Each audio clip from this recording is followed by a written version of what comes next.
In the day's other news, the Democratic leader in the U.S. House of Representatives questioned whether Russia influenced President Trump's conduct at the NATO summit.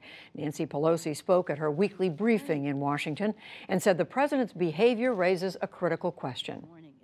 What do the Russians have on Donald Trump, politically, financially,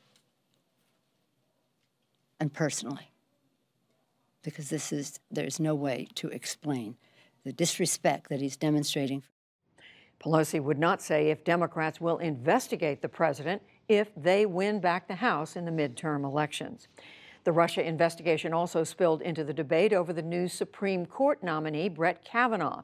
Senate Minority Leader Chuck Schumer said today that Kavanaugh's views on executive power suggest he might block attempts to charge President Trump. But Majority Leader Mitch McConnell called that a far-left conspiracy theory. Meanwhile, Kavanaugh's financial forms show thousands of dollars in credit card debt that was paid off in 2017.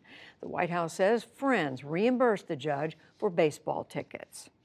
FBI agent Peter Strzok defiantly denied today that he let an anti-Trump bias affect his work in the Russia investigation. He faced off with angry House Republicans at an all-day hearing that lasted into this evening. I want to ask you, in that first week, things heated up in a hurry, with House Oversight Committee Chair Trey Gowdy pressing Agent Peter Strzok about the start of the Russia investigation in 2016. Between the beginning of it on July 31st and August the 8th. It's an 8-day time period.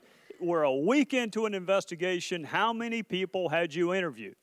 As you know, that counsel of the FBI, based on the special counsel's equities, have directed me not to answer any questions about the ongoing investigation into Russian attempts to interfere. The gentleman will suspend and the clock will suspend. Mr. Strzok, you are under subpoena. Strzok was on the hot seat because of anti-Trump text messages he sent, while playing a lead role at the outset of the special counsel's Trump-Russia probe.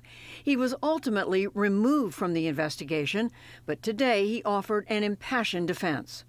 I can assure you, Mr. Chairman, at no time in any of these texts did those personal beliefs ever enter into the realm of any action I took.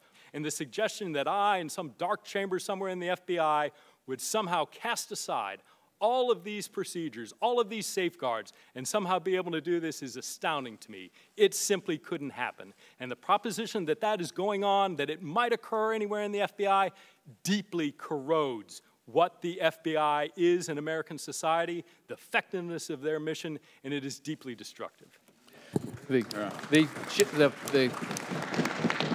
Democrats applauded the statement, but Republicans grilled Strzok for much of the day.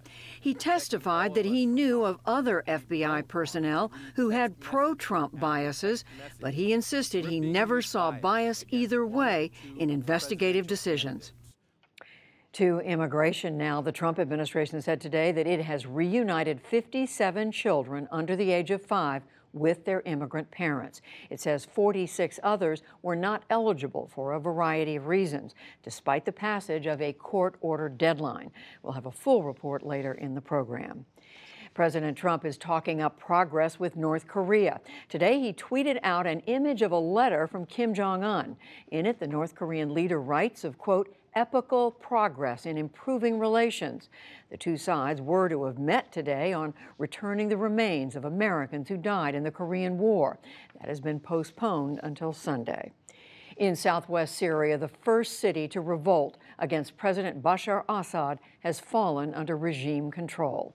State TV today showed the Syrian flag flying in Daraa amid destroyed buildings. It said rebels agreed to surrender along with their heavy weapons. Parts of northeastern Syria and northwestern Syria remain outside the control of the Assad government. Officials in Japan now confirm at least 200 people have died in this week's flood disaster around Hiroshima, with dozens still missing. Piles of waterlogged debris still dominate the landscape. More than 200,000 households have no water as extreme heat lingers over the area. Back in this country, the Trump administration's Justice Department has appealed a federal judge's ruling that allowed Time Warner and AT&T to merge. In June, the judge rejected the government's argument that the combination will hurt competition and hike prices. The founder of one of the nation's largest pizza chains has resigned as chairman after using a racial slur. John Schnatter of Papa John's stepped down last night and issued an apology. He had already resigned as CEO last year after criticizing NFL players for protesting during the national anthem. And on Wall Street, stocks recovered yesterday's lost ground as tech shares came up big. The Dow Jones Industrial Average gained 224 points to close near 24,925. The Nasdaq rose 107 points, more than 1%, and the S&P 500 added 24.